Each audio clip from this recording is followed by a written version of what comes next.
Everybody knows the horrific event that happened, 9/11. As Sheriff Kralik used to say, we will never ever see in the United States again pre-9/11. The whole world has changed. Could I ask a question as regards to terrorism? Do you know anything about that Islamabad up in Hancock, New York? No. When I say no, I don't know what you're referring to. Well, it's a training center for jihadists. It's been up there for many, many years. And I don't understand why it's allowed to be. It's, there is a compound there in Hancock, and there are folks there that are followers of Islam. But there have been a lot of investigations. We've had different law enforcement agencies look into that and what's going on up there. And some of that was in the media, and some of it has either changed or it was not quite accurate. So there are a group of people there who do live in a compound type situation, but they aren't doing the type of paramilitary training and other things that were talked about a while ago. That is something that we keep checking on the state police, because they police that area, are very aware of what goes on there. They're very aware of who's coming in and out and those type of things. The New York City Police Department, through their counterterrorism division, was concerned about it at one time and did some investigation up there, and since not really watching them as a real threat. So there was some concern at one time, but after they investigated that, a lot of it turned out to not be as accurate as it was reported. Back after 9/11, Sheriff Kralik got together with a bunch of partners in the FBI and the state of New York, and we are in Rockland County called Zone 4. Zone 4 is Rockland, Orange, and Sullivan counties. And they established this counterterrorism aspect in order to be able to get the information out to all the police agencies, all the fire agencies, the EMS agencies in those 3 counties. After that was put together by then Sheriff Kralik and the chiefs of police at that time, it was introduced to the FBI and it was introduced to the New York State Police. And they used the model and they actually created it throughout the state. So the whole thing was initiated here in Rockland County, and I have to give Sheriff Kralik that credit for putting that together. Since then, we have partnerships with everybody. The FBI, the Secret Service, National Security, the CIA. These are things that are constantly ongoing, and we're communicating with them on a regular basis. There's updates, there's information that is given. We also communicate with the private sector and the schools to make sure that they know what's going on when something major is either happening in the area or in Rockland County. And then Sheriff Kralik went on to do something else, and you'll hear me talk about Sheriff Kralik a lot because he was the person that really spearheaded a lot of counterterrorism things for Rockland County and for the state of New York. And then he went on to be national through the National Sheriff's Association, and he toured the country speaking about terrorism and the things that we've done here in Rockland and we've done in the United States. But what he was smart enough to do is he created an analytical group. He calls it ATAG. And as people retired from the FBI, the Secret Service, police chiefs, decorated officers, they came to the sheriff's office free of charge. And he put that every month they've met since shortly after 9/11. And they talk about counterterrorism things and terrorism things that are happening around the world, in the United States, and what we could do here in Rockland County to harden our targets and harden our borders here in Rockland County and in Zone 4, and then subsequently through the state. And we still, till today, I kept the group on. Under Sheriff Van Cura actually oversees the group.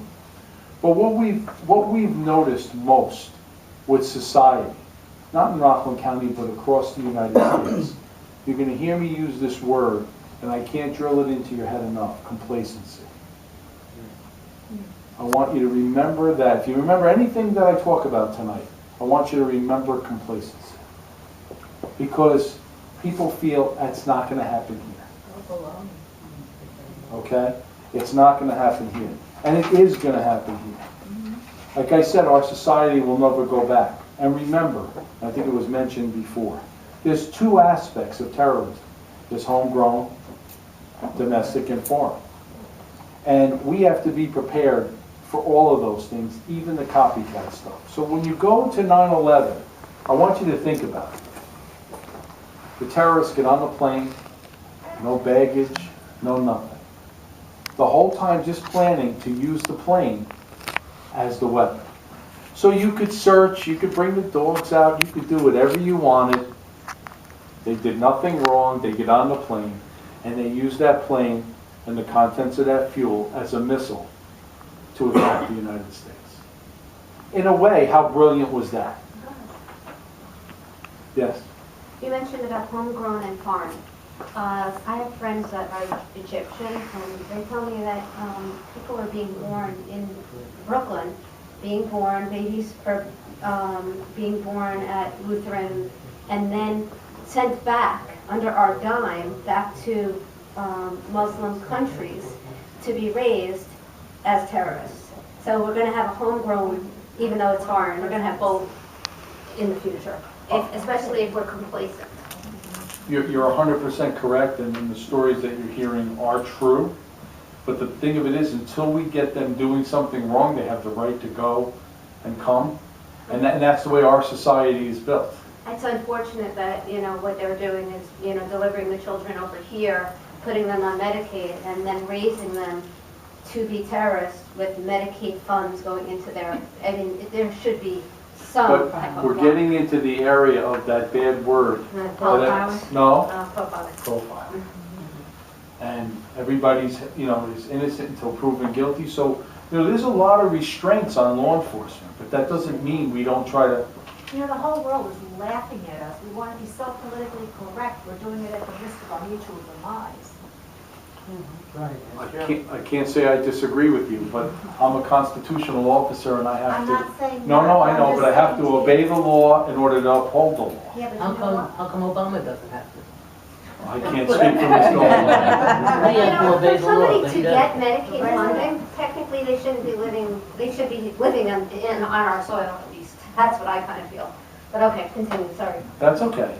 So the real thing is, it's not if it's gonna happen again, it's when it's gonna happen again. So let me ask you something. I'm sorry, I forgot his name. Under Sheriff Van Kuren.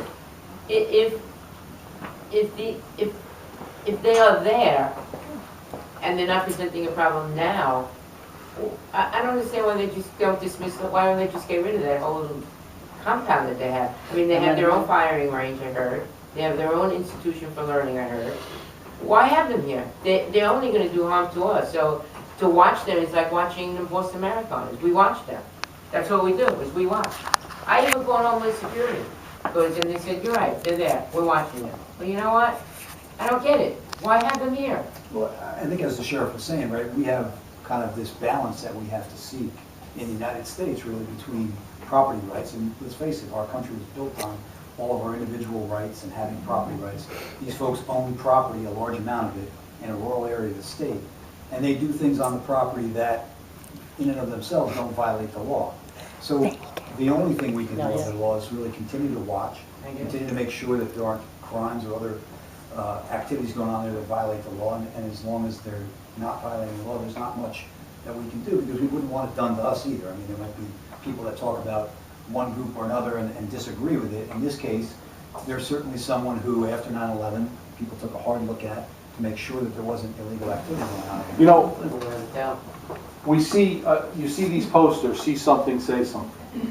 You have to understand that one of the driving forces behind these posters is we in law enforcement, deputies, police officers, firefighters, we can't be everywhere all the time.